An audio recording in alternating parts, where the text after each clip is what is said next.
Children are being sucked into the deepest recesses of hell. Children being sucked into the deepest recesses of hell. That's not a metaphor. That's not a movie line. That's a man on camera saying out loud what Hollywood spent years and millions of dollars making sure you would never hear.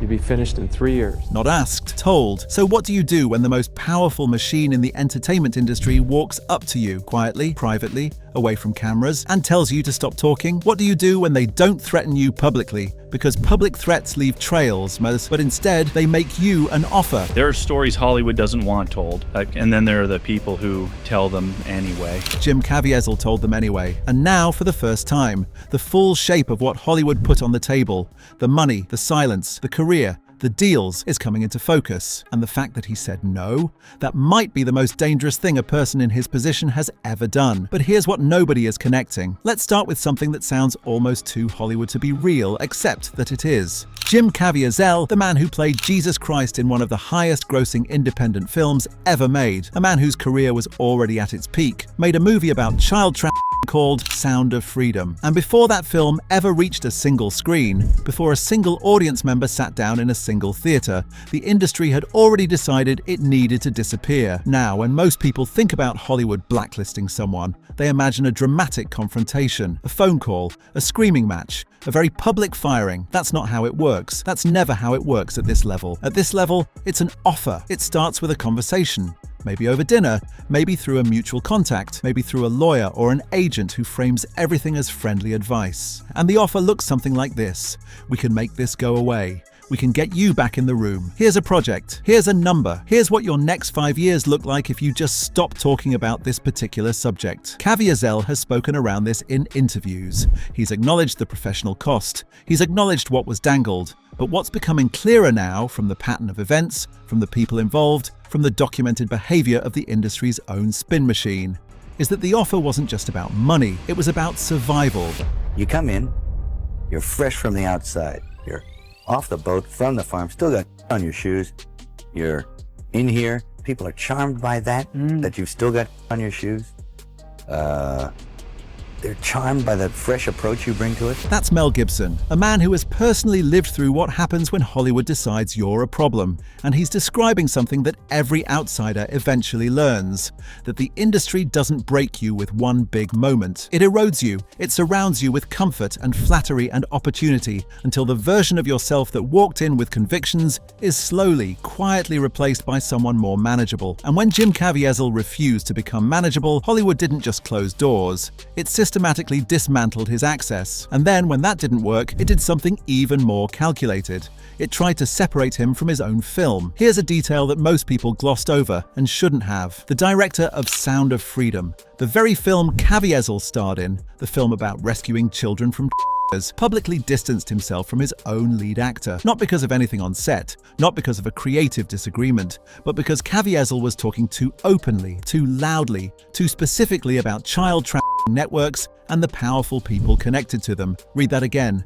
The director of a film about child trafficking went on record to say that his lead actor was talking too much about child. The director of Sound of Freedom publicly distanced himself from his own lead actor because Caviezel was talking too openly about child.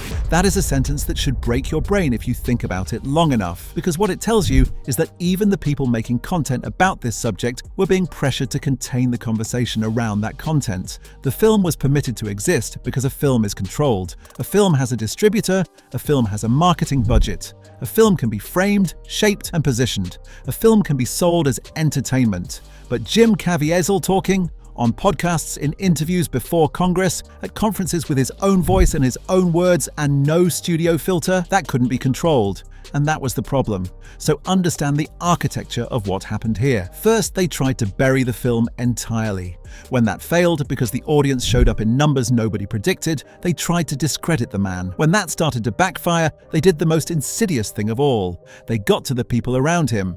agents quietly stopped returning calls. Producers who had expressed interest in future projects suddenly became unavailable. The ecosystem of connections and relationships that a career in Hollywood depends on. All of it started drying up, not loudly, not dramatically, but consistently.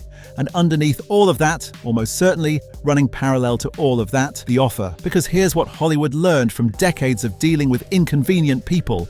Public attacks create martyrs, but private offers create silence. And silence is the only currency this system actually runs on. To understand what Caviezel was up against, you have to understand that the Hollywood protection apparatus around Jeffrey Epstein was not improvised. It was not a panicked reaction. It was a pre-existing infrastructure that had been running professionally for years. Epstein's network was so big, he kept public relations professionals busy with crisis management work ever since Palm Beach police first arrested him in 2006. Since 2006. That's the year most people had never heard the name Jeffrey Epstein. And the crisis PR machine was already running. Dan Claus, the man who cleaned up Paris Hilton's tape scandal and managed the fallout when a publicist mowed down 16 people at a Hamptons nightclub, was on Epstein's payroll within months of the first arrest. $10,000 in January 2007, bank records confirmed. Not a rumor, a record. Then came Howard Rubenstein.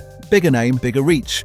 A man whose client list included the World Trade Center's leaseholder after September 11th. When New York Magazine wanted to interview Epstein, the meeting didn't happen at Epstein's office. It happened at Rubenstein's office. Think about what that staging communicates. It communicates legitimacy. It communicates that this man is serious, connected, protected. And then there's Peggy Siegel. Siegel was instrumental in shepherding Epstein into elite social circles, leveraging her celebrity connections to get him invited to high-profile events. Over 5,000 emails between Siegel and Epstein, confirmed by DOJ documents. A $100,000 birthday gift, she called, and this is her actual word. Intoxicating. Not generous, not surprising. Intoxicating. She got him into the 2013 Met Gala.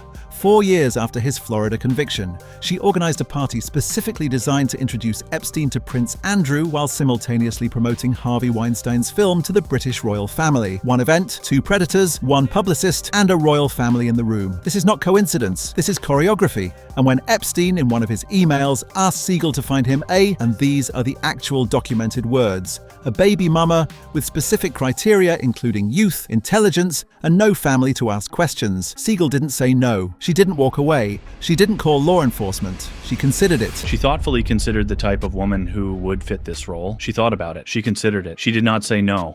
That is the world Jim Caviezel was trying to expose. Not a single bad actor. Not one island.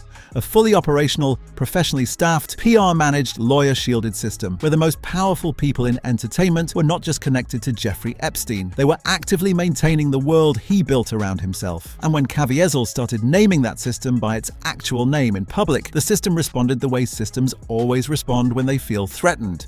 It made him an offer. Now we get to the part that nobody in mainstream media is willing to put together in one place. Because the offer Hollywood made to Jim Caviezel wasn't a single conversation. It wasn't one number on a napkin.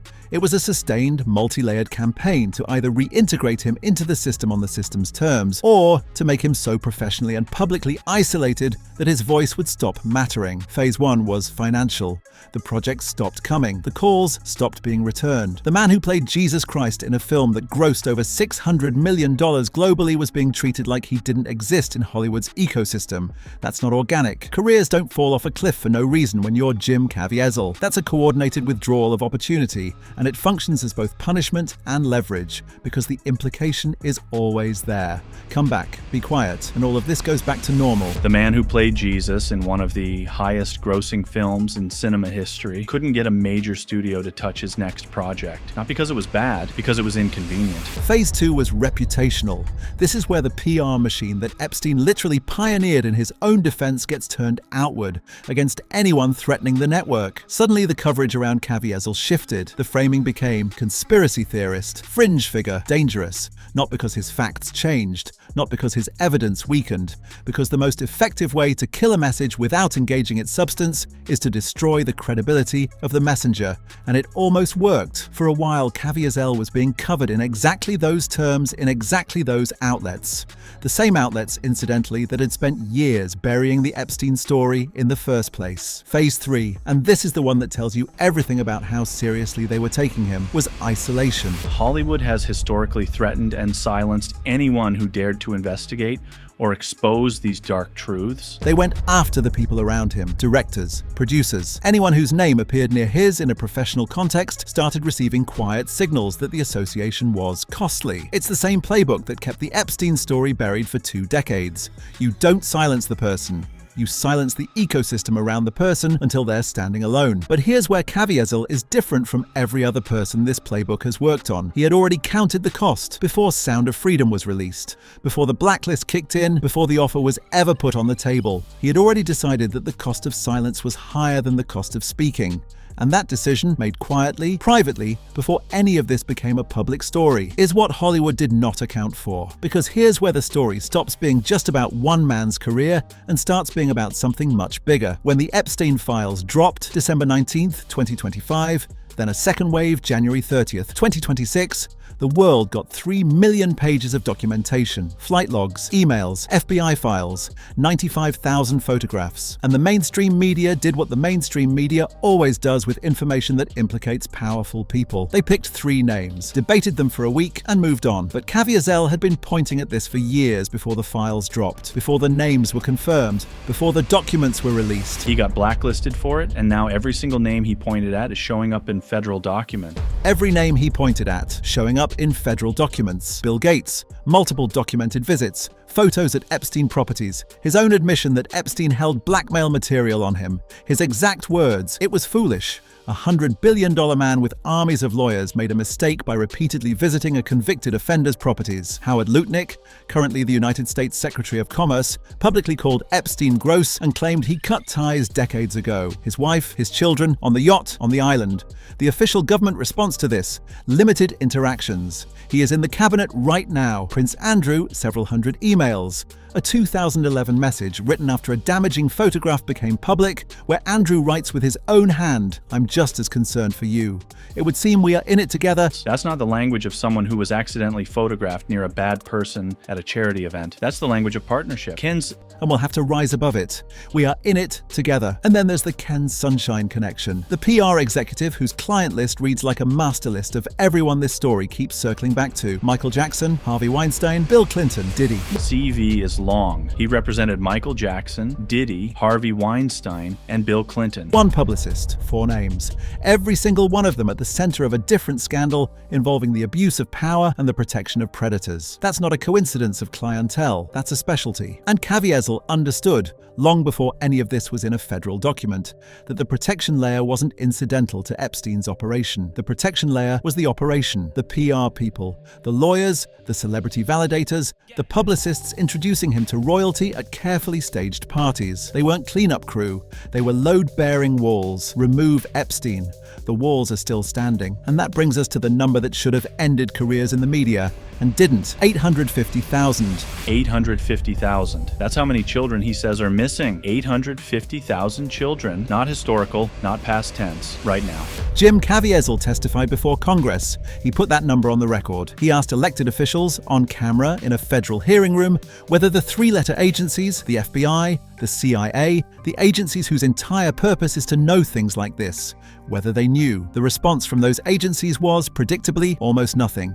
And that non-response is the most revealing thing that has happened in this entire story, because there are only 2 explanations for it. Either the most powerful intelligence infrastructure on the planet, with unlimited surveillance capability and billions in annual funding, had no idea that 850,000 children were missing, which means catastrophic, career-ending incompetence at every level. Or they knew. A lot of agencies are involved at the highest level. If they knew, and the pattern of non-response, the pattern of sealed files, the pattern of career destruction for anyone who gets too close, the pattern of convenient deaths and malfunctioning cameras and transferred cellmates, if all of that points to knowledge rather than incompetence, then what Caviezel has been saying isn't a conspiracy theory. It's a description of infrastructure, and Hollywood's offer to him, the money, the career, the silence, the re-entry into a system that had publicly declared him irrelevant. That offer wasn't made in a vacuum. It was made by people who understood exactly what he was sitting on top of. People who knew that if he kept talking, kept connecting dots in public, kept showing up before Congress and putting numbers on the record, the whole protective architecture, the spin doctors, the publicists, the validators, the PR-managed legitimacy machine that kept this thing invisible for decades, would start to come apart.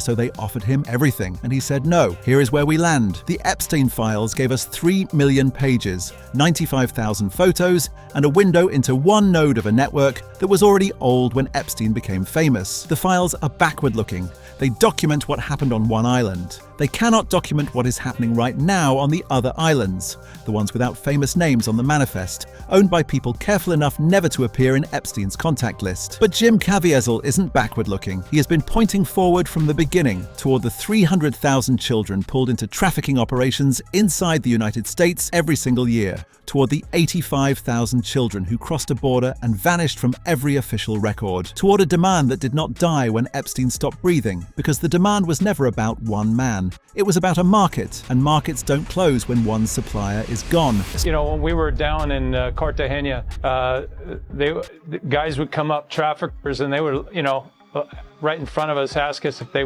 wanted niñas or niños, and little boys or little girls. Broad daylight, in front of a film crew, in a city that tourists visit on a regular afternoon.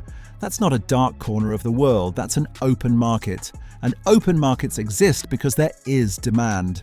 And demand, at the level we're talking about, the level where private jets and private islands and presidential contact lists are involved, that demand has names attached to it. Names with lawyers, names with PR firms, names with cabinet positions and royal titles and studio deals. Hollywood offered Jim Caviezel a way back in, a way to be comfortable again, a way to stop being the man in the room that nobody wanted to sit next to. He chose to stay in that room. Mel Gibson and Jim Caviezel, two actors who have never been afraid to speak truth to power. And now Mel Gibson is standing in that room with him. Two men who have both been through the machine, both been through the fire, both been offered the deal, both said no, and now both are pointing at the same thing. Not at a closed case, not at a dead man, not at a sealed file. At something that is still running, still funded, still protected, still operational. The question was never who was on the island. The question is who made the offer, and who, unlike Jim Caviezel, said yes. Drop your thoughts in the comments. Every name we talked about today has a dedicated video on this channel. Epstein, the full file breakdown. Mel Gibson, the Hollywood PR machine. Watch them, connect them, see if the picture you get looks like the one we've been building here. And if this video got to you, share it. Because the only thing more dangerous to this system than Jim Caviezel saying no is millions of people watching.